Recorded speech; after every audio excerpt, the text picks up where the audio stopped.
Last but not least. Caleb. Any powers you want to tell us about? Any, No, I don't have one. I just saw the ad. No superpowers at all? Well, I collect and review movies. I have 5 cats, and I can do this.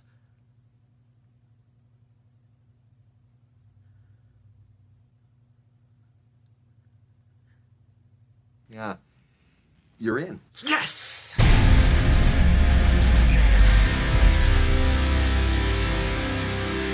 Deadpool 2 released in 2018 and is directed by David Leitch, who's behind such films like John Wick, Atomic Blonde, and he's going to be behind that Hobbs and Shaw Fast and Furious movie coming out this year. And this film stars Ryan Reynolds, Josh Brolin, Zazie Beetz, TJ Miller, and Julian Dennison. Ryan Reynolds returns as the potty-mouthed mutant known as Deadpool, and he is still assuming his life of killing people to make a living. But once a tragedy hits his life, he sets out to find a way to kill himself. But his plans are thwarted by Colossus and the X-Men, who needs Deadpool's help in saving a young mutant by the name of Fire Fist, who is being hunted down by the time-traveling soldier Cable. And this is the sequel to the original Deadpool that surprised everyone in terms of box office numbers. It was released in February. The marketing of that movie, it was brilliant. They played it off like an action movie, and because it was released in February on Valentine's Day, they released it as a romantic comedy, which actually, it really was. Actually, I think it was more of a romantic comedy. And the first Deadpool is one of my favorite superhero movies of all time. Definitely the best one that came out in that year. I believe it was 2016. So of course, when they announced that Deadpool 2 is going to be coming out, I was super excited. However, I was a little worried though, because the first Deadpool, it had a very small budget.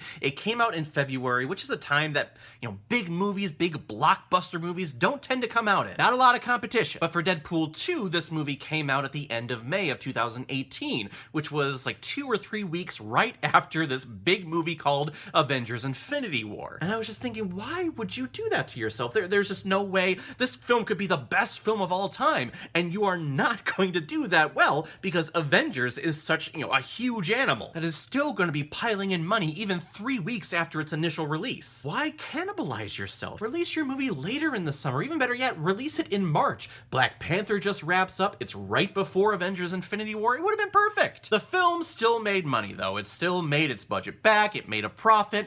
I just think it could have done way better if they would have released it in a better month. And just like what tends to happen with sequels, when the original has such a fan base that is so requotable, that is so memorable, they try to do the same thing that happened in the first movie, maybe with a little twist on it, or maybe a little bit bigger. Just sad to say, this movie copies, or at least tries to copy, a lot of the beats and a lot of the same comedic lines and jokes from that first movie. Be like, hey, remember when you laughed the first time? Well, here it is again.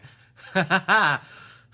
And it happens a lot right off the bat, so I'm thinking, okay, maybe they're just getting this out of their system, and then they're going to go down a new path as the film unfolds. Nope, sad to say, it keeps happening, which was very disappointing, and I would be lying to myself if I didn't say that I was disappointed with this movie. I will not take anything away from Ryan Reynolds, though. He is born to play this character. I think he is super funny in everything that he does with the character of Deadpool. The jokes that he throws in, the way that he's able to riff off of other actors, I love it, and it's captivating. You see that he's having a great time on screen. And I really enjoyed the little taste that we got of X-Force in this movie. All the different team members, the surprise cameos that we got with the Vanisher. I love it. That part was hilarious.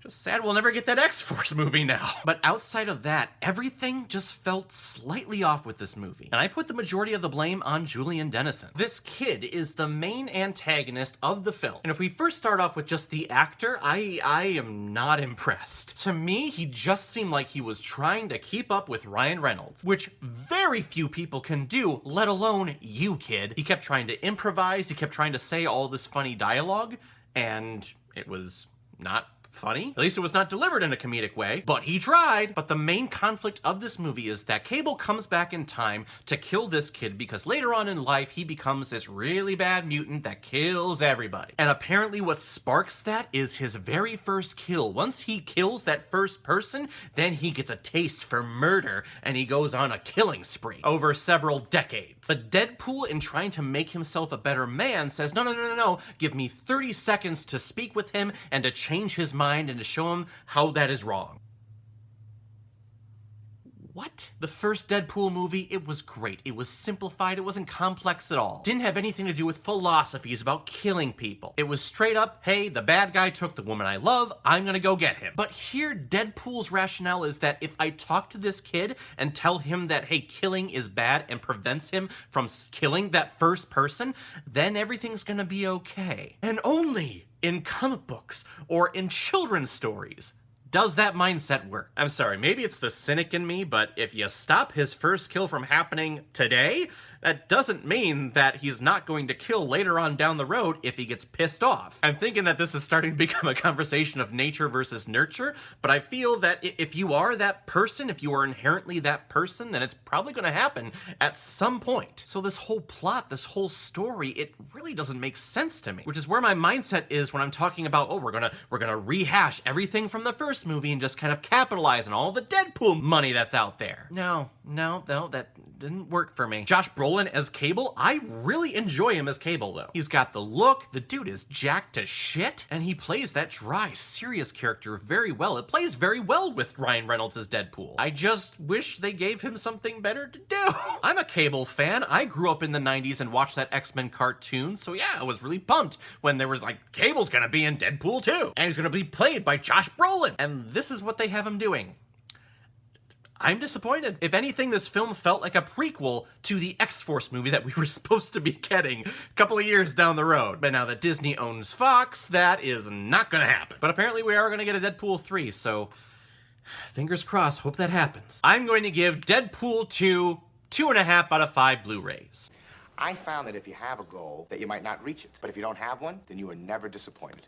And I gotta tell you, it feels phenomenal. All right, everyone, now comes my favorite part in my videos where I pick which movie I'm going to be watching next. And the next movie comes as a recommendation from Gary Hales. Gary, you recommended Atlantis: The Lost Empire. And there is no Jason Momoa in sight. I have never seen this movie before. I remember seeing a lot of trailers for it, though, when it came out, which I could not tell you when that happened. But I don't remember a lot of people talking about this movie after it came out. Surprised to find out that it's actually a Disney movie, so that's, I did not know that. Well, we'll see how I react to it on my first viewing. Thank you very much, Gary, for the recommendation. If any of you have recommendations of films that you want me to review on here, please leave your comment below this video or go to my Facebook page, my Instagram, or my Twitter. Leave your recommendation there, and if I have access to it, I will watch, review it, and give you a shout out on the channel. So everyone, have you seen Deadpool 2? What did you think about it? Or if you've never seen it before and you stumbled across it because of this video, please comment below, let me know what you thought about it. And if you like what you saw here, if you like my take on movies, then hit the subscribe button. It helps me out a lot.